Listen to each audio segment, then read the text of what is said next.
Hey, this is Tom from C-Stick Podcast, and you're watching my first episode of my Let's Play of Donkey Kong Country Returns for the Wii. Very fun game, but actually very challenging.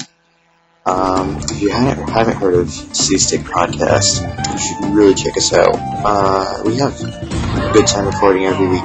We're fairly accurate in terms of coming out every week.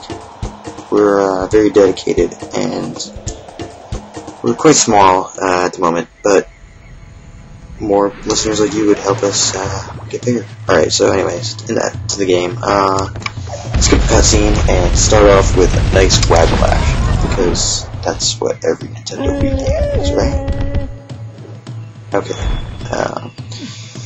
starting off, Donkey Kong, although no Diddy, got below that flower, because apparently Nintendo thought getting down on your knees and blowing flowers would be a fun game mechanic. Here I'm jumping on a nice rock to crush it, and getting a bunch of bananas in that rock. I personally wouldn't eat it, because it'd probably be dirty, but I guess DK doesn't have much of a choice these days.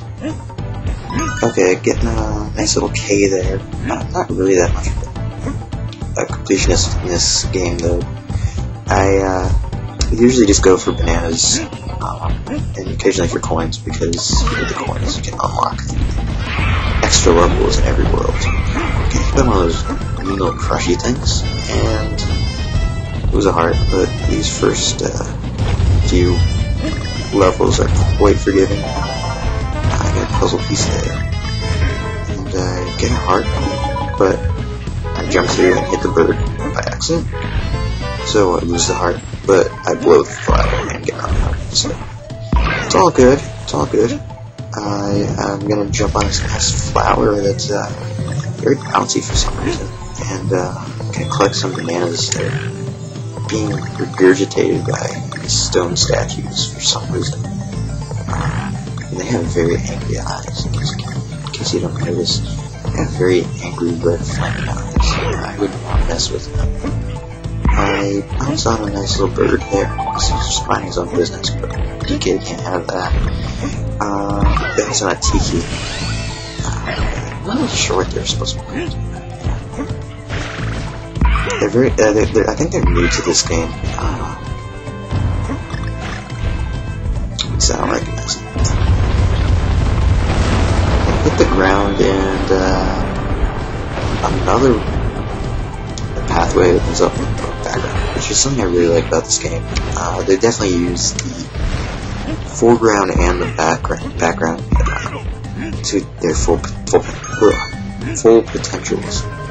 They definitely have you going back and forth from both the foreground to background and background to foreground. Usually just for extra bananas and stuff, but they it's pretty neat, and keeps the screen very busy. Alright, just gonna bounce on these nice tikis. I'm sorry if I'm saying a lot. I just talking to myself like this is kind of awkward. I've never done a Let's Play. I didn't realize how awkward it is. Anyway, I get to the end of the first level. Waggle the Wii remote a little bit and get 8 bananas. So, onward to World 1 and 2.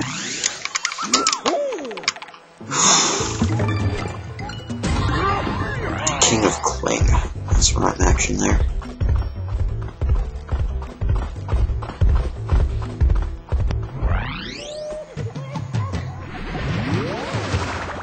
Here we go. Let's turn off both Diddy and DK this time. And this is the first level where you actually have to start using the climb mechanic. You just hold down the one button if you're playing Wiimote sideways like I do, and you will grab onto moss or vines or really anything you think would be able to use to climb. If you were a bit strong ape that climbs things in the jungle, I guess. Anyway, here's some nice piranha plant knockoffs. PD piranha from Super Mario Sunshine. This is a very strange boss. And there's bouncy flowers. Go with bouncy flowers. Hit the plant and get another coin that brings me up to 7. I need 20 to get to the extra level in this world, which is the sunset one, which is my favorite in the entire game. I don't realize at this point that I need 20, so you'll see me going to the shop later to check on that. Anyway, going right along. Not too much to say in these first few levels, to be honest. It's pretty straightforward. I don't think I die in any of these first few levels. I do die in World 1, several times actually. Spoiler alert. So, here you go. Another flower. Lose another heart.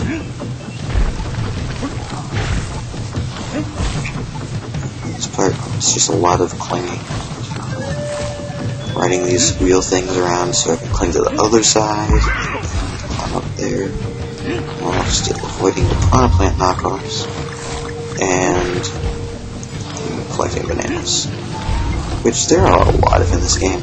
I've never played through either of the first two Donkey Kong Country games for the SNES, but I'm not sure if there were, so I can't really form a judgment on whether or not there were as many bananas, but it just seems like a bunch of bananas. I'm really comparing that to the number of coins in the Super Mario Bros. Wii, which is kind of the closest game I have to this on the Wii, as far as 2D platformer. Came out recently, not virtual consoles. And that game I don't find as difficult, but at the same time it's not as forgiving in the way that you don't get as many coins to reach 100 for the 1-up. Where in this game I'll get several doses of 100 bananas for extra life.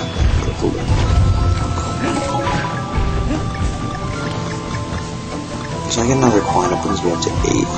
Almost halfway there for the sunset level, which I cannot remember, but it is very fun. It's one of the silhouettes, if you know what I'm talking about. I played this game. It's probably my favorite one. So here I am almost at the end of the level. A lot of bouncies, spinny things that just want to kill me. So I jump and get a coin. So I can't really see. It might be either 8 or 9. That I'm up to now. So onward to the shop, because I'm going to check how many coins are needed for the key, and it's 20, like I said. But I didn't know at the time of recording, so there you go. And now I'm going on to World 1-3, which will be the last level in this first part of the Let's Play.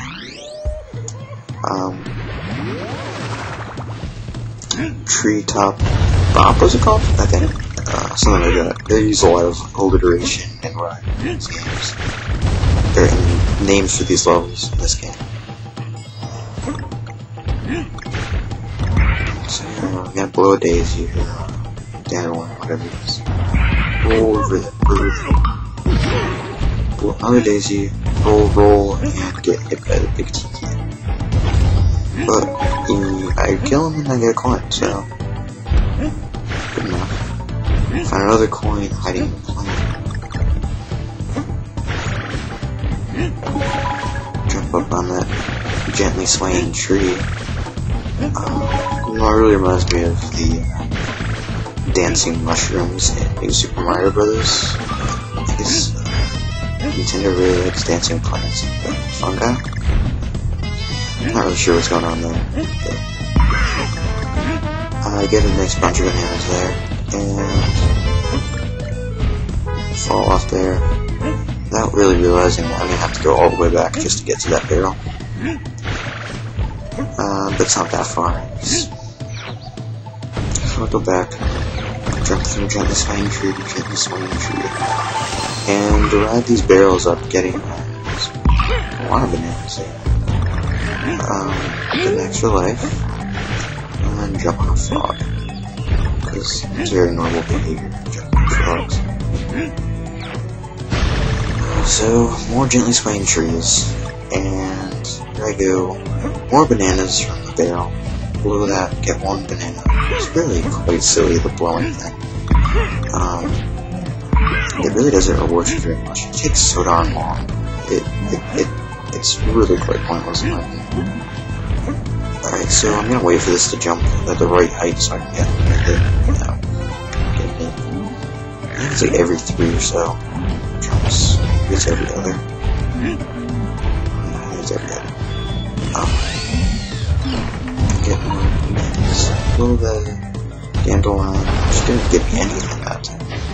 But I hit that trapdoor and get Randy the Rhino. That's his name, Randy? Something like that. And this actually makes this part a lot more difficult than it needs to be. If it was just Donkey and Diddy. Extra weight there. It's a hard jump, but he's friggin' Rambi. He's pretty cool. And he's a lot like Yoshi in the way that, like, if you get hit, you'll kind of jump off of him and still be able to go back again. Anyway, I get into this little bonus area and don't do so great. I get the extra life, bringing me up to 10 balloons or lives or whatever, but I accidentally kill myself, so not that good. So Donkey and Diddy are all sad. But here I am, basically at the end of the level, just gonna run through that frog. That frog was looking at me funny, he was asking for it. And I waggle only once. So I only get one banana, or one balloon. Thanks for watching, guys. That's where I'm going to stop for this part. If you'd like to, check out our website, cstick.webs.com, and look us up on iTunes, C-Stick Podcast.